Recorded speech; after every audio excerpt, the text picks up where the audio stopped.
I know we're limited on time, so moving on to GT Academy. You're the head judge this year, extra pressure on your shoulders. Tell me how it's been, tell me what your involvement has been here in the GT Academy.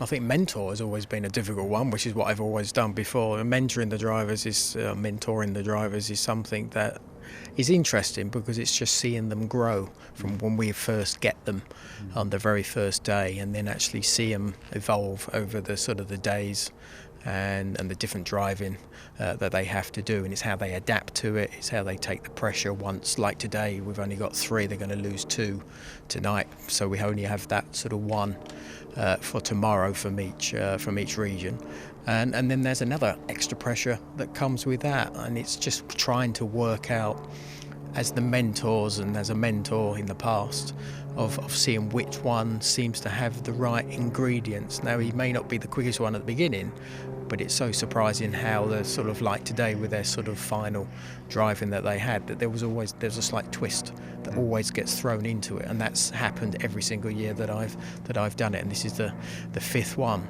But as a judge, the main judge and third judge, who is going to decide who is the winner of GT Academy, I'm going to be given all the information from the mentors themselves, who are going to try and obviously persuade me to choose their guy. But we will see tomorrow, once they get back behind the wheel again and the bit of practices that they're going to have, that it's going to be the strength of the man at the end of the day, who wants to sort of continue that dream that they've now got a chance of continuing on. So there's still twists that are going to come from my point of view, but it's just trying to monitor how they are progressing. And as I said, we've had a few sort of twists and turns today, and I think we're still going to have that tomorrow. There are some that seem to be sort of clear, quick guys, but then it's not as clear at the end of today as it was at the beginning of the day. So it's quite interesting to see. And tomorrow, hopefully, will be quite a straightforward choice. I can imagine it's always a tough decision, because you've got guys who want it so badly, but they just don't have all the ingredients, and you need to make the hard decisions at the end of the day. Now, those decisions, they impact on how well the Nissan Academy works out. But you speak to a lot of people in motorsport that see this. They must have initially considered it a gimmick, and you go to them and you say, well, here's a guy, he's never been in a car, and yet you can see he's got pace. You're discovering talent. Yeah, I think sort of for me the sort of the strongest one we have is Jan Moldenborough, and I was his mentor when that was going on at GT Academy. And yes, he had no background whatsoever in motorsport. I think he'd done a little bit of karting. His dad used to play for Swansea Football Club, for example, and I think his dad wanted him to be, and his brother, football players. But he's always had this dream of motorsport, and he got the chance to go online and play the game and get through to the national finals, get through that, and actually get to the GT Academy final itself. And when he started, he was very quiet, very shy. Maybe wasn't the quickest. And then there was one bit of driving that was going on, and it was a bit of a team thing. So it was him and his teammate. And his teammate sort of made a mistake, and then Jan got really angry, and that sort of lit him up. And from that point, he then just grew and grew and grew.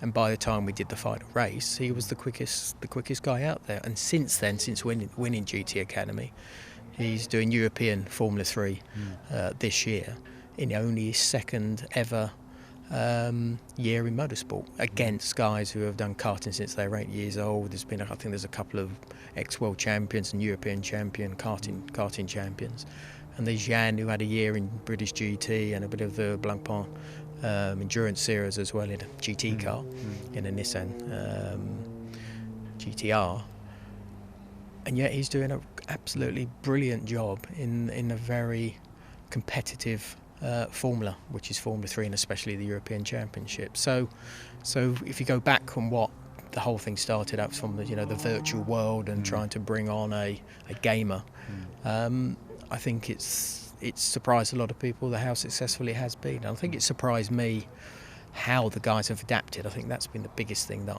I've seen, is how from that virtual world they take a lot of what they visually do when they're actually on the game itself, and actually apply the visual for when they're racing around the track. But of course, then it's what you feel underneath you. That's the raw talent that you have to feel what the car's doing, react to when it's maybe not doing quite the right thing. And it's that sort of amazes me, how they are actually able to adapt in something that I understand, but I've done it since I was 8 years old. And that is a big surprise to me, how they've been able to adapt. And I think it surprised a lot of people through the racing world, and probably annoyed a lot of the drivers that Jan has been up against, because he's been so competitive in only his second year of racing, as I said before. So, there's proof that, GT Academy has worked very well, and it's great that Nissan PlayStation have got a formula, a very different formula for people who have a dream of getting into motorsport, and that reality is possible if they get to the final and they actually win it. Well, I tell you, I've been enjoying every minute of it. It's interesting you talked about the emotional change in Jan that made him go that bit faster. Maybe it detached him a bit from the environment of being in a racing car, I don't know, but certainly that's an interesting moment. Maybe we'll see him in F1 one day, who knows? That's always the dream. But Johnny Herbert, thank you very much for your time. No problem, thank you. So that was the interview with Johnny completed. It's always nice to catch up with him, have a chat about obviously all things F1 besides what he's doing outside of that, and of course the GT Academy as well. Always a privilege to get his insight on these things, and we'll have hopefully more interviews to follow in the coming months as well. But that's it for this video. There are other F1 videos on the channel. Do check those out. You can click on these links and see those as well. But that's it from me. As ever, more soon.